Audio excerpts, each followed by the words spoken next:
নমস্কাৰ সকলোকে মোৰ এখা এণ্টাৰটেইনমেণ্ট চেনেললৈ সকলোকে স্বাগতম জনাইছোঁ।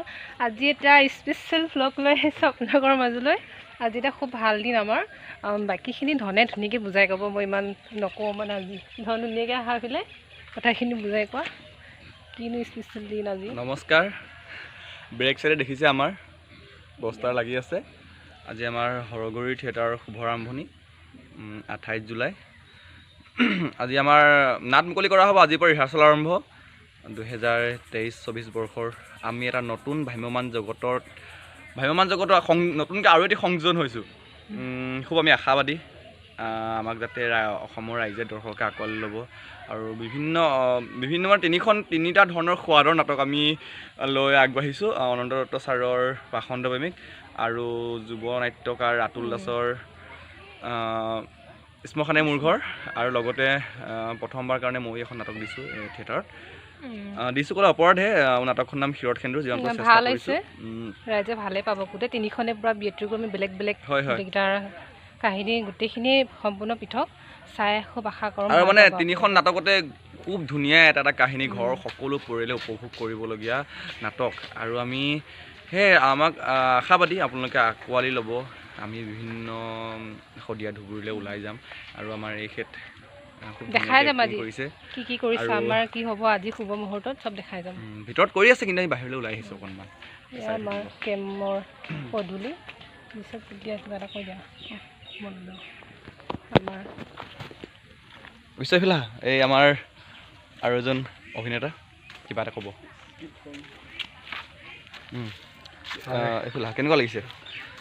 সঁচাকৈ আজি এটা খুব সুন্দৰ দিন আৰু সঁচাকৈ ভাল লাগিছে। ভ্ৰাম্যমান নাট্য জগতত আৰু এখনি নাট্য দল সংযোজন ঘটিছে আৰু সুন্দৰ বিভিন্ন সোৱাদৰ তিনিখন নাটক লৈ আগবাঢ়িছোঁ। আৰু প্ৰথমবাৰৰ বাবে ময়ো এইখন থিয়েটাৰত মই অভিনয়ৰ বাবে আহিছোঁ, চেষ্টা কৰিছোঁ আৰু শিকিছোঁ। আমি আজিৰ পৰা আৰু সুন্দৰভাৱে আমাৰ আখৰা হ'ব। আজি নাট্য শুভাৰম্ভ কৰা হৈছে। সেয়ে সকলোৱে আমি আশাবাদী যে সকলো ৰাইজে যাতে আমাৰ থিয়েটাৰখন আদৰি ল'ব, এইদৰে আমাক আগবঢ়াই নিবলৈ আৰু উৎসাহ যোগাব। খুব ধুনীয়া এক্টিং কৰে, খুব ধুনীয়া কৰে। চাব মঞ্চ দেখি পাব।